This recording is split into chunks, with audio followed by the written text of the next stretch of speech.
सर्वसामान्यांचा बुलंद आवाज बीजी 24 तास. हे काम नव्हे, जबाबदारी आमची. कर्जत तालुक्यातील शासकीय माध्यमिक व उच्च माध्यमिक आश्रमशाळा पिंगळसनी यंदाच्या इयत्ता 10वीच्या परीक्षेत तब्बल 98.85% इतका उल्लेखनीय निकाल मिळवत गुणवत्तापूर्ण शिक्षणाची परंपरा कायम राखली आहे. ग्रामीण व आदिवासी भागातील विद्यार्थ्यांना सक्षम शिक्षण देत शाळेने पुन्हा एकदा यशाचा नवा मानदंड निर्माण केलाय. यंदा शाळेतील एकूण 87 विद्यार्थी 10वीच्या परीक्षेला बसले होते. त्यापैकी 86 विद्यार्थी उत्तीर्ण झाले असून विद्यार्थ्यांनी उज्ज्वल यश संपादन केले. परीक्षेला 44 मुले व 43 मुली सहभागी झाल्या होत्या. त्यामध्ये 43 मुले व सर्व 43 मुली उत्तीर्ण झालेत.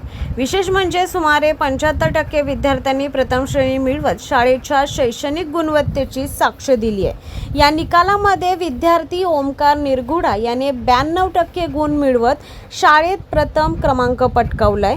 तसेच तो पेन प्रकल्पातील सर्वाधिक गुण मिळवणारा विद्यार्थी ठरलाय. त्याच्या या उल्लेखनीय यशामुळे शाळेसह संपूर्ण परिसरात आनंदाचे वातावरण निर्माण झाले असून विविध स्तरातून त्याचे अभिनंदन करण्यात येत आहे.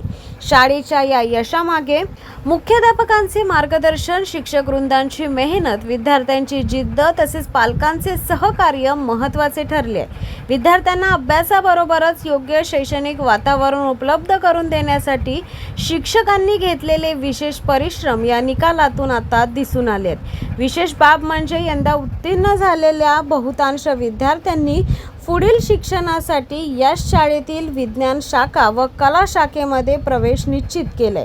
त्यामुळे शाळेवरील विद्यार्थ्यांचा आणि पालकांचा वाढता विश्वासही अधोरेखित झालाय.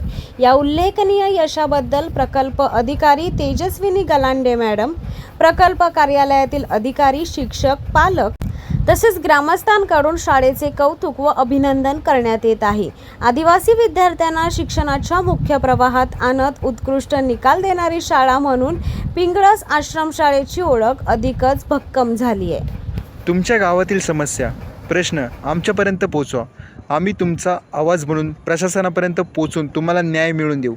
तुमच्या व्यवसायाची किंवा सेवांची जाहिरात बीजी 24 तासवर करा. आम्ही तुमची माहिती घराघरात पोहोचू.